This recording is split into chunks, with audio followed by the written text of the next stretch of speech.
रातची सगळ्यात मोठी घडामोड ती म्हणजे आखाती युद्धाचा शेअर बाजारावर मोठा परिणाम झाल्याचं दिसून येतंय। शेअर बाजारात कमालीची घसरण झाली आहे। प्री ओपनिंग सेशनमध्ये सेन्सेक्स 2200 अंकांनी तर निफ्टी 700 अंकांनी घसरलाय। त्यामुळे आखाती युद्धाचा परिणाम आता शेअर बाजारावर होत असल्याचं सध्या पाहायला मिळतंय, कारण शेअर बाजारात कमालीची घसरण झालेली आहे। प्री ओपनिंग सेशनमध्ये सेन्सेक्स 2200 अंकांनी तर निफ्टी 700 अंकांनी घसरल्याचं सध्या पाहायला मिळतंय। तर सध्या इराण इस्रायल मध्ये मोठं युद्ध सुरू आहे आणि याचा सगळ्याचा परिणाम देशावर होतानाही पाहायला मिळतोय। शेअर बाजारातही याच्यावर मोठा परिणाम झाल्याचं पाहायला मिळतंय। मागच्या आठवड्यातही काहीशी स्थिती अशाच पद्धतीने होती। शेअर बाजारावर मागच्या आठवड्यातही मोठा परिणाम झाला होता आणि आज ज्यावेळी आठवड्याची सुरुवात आहे त्या आठवड्याच्या सुरुवातीला प्री ओपनिंग सेशन मध्येच सेन्सेक्स आणि निफ्टीवर मोठा परिणाम झाला।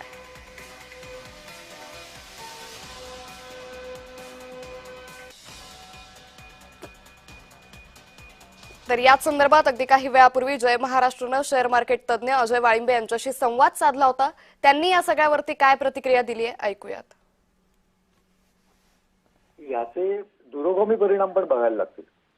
म्हणजे उदाहरणार्थ आता भारतासारख्या देशाला सर्वात मोठा भडसवणारा प्रश्न म्हणजे तेलाच्या किमती, जे अपेक्षा होती की अति म्हणजे गेल्या काही दिवसात तो $60 वरून $100 आणि आज $100 वरून आता आपण $120 पर बॅरल च्या आपण गोष्टी करतोय आणि प्रोबॅबली जर हे युद्ध तसंच राहिलं तर 140-150 बॅरल पर्यंत पण जाऊ शकतं।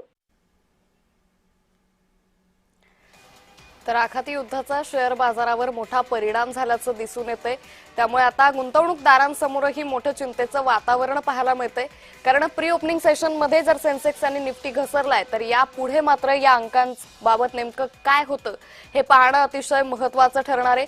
सध्या इराण इस्रायल युद्धाचा परिणाम देशावरही मोठ्या प्रमाणात होताना दिसत असताना शेअर बाजारातही कमालीची घसरण झाल्याचं पाहायला मिळतंय। सेन्सेक्स 2200 तर निफ्टी 700 अंकांनी घसरल्याचं चित्र सध्या दिसून येतंय।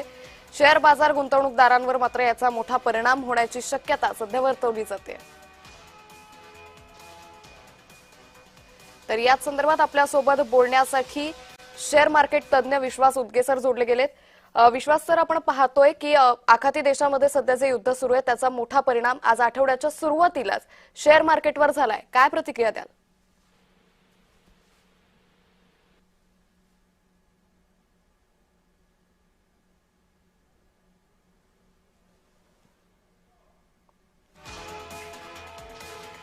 तर काही तांत्रिक अडचणींमुळे विश्वासजी यांच्याशी आपला संपर्क तुटलेला आहे।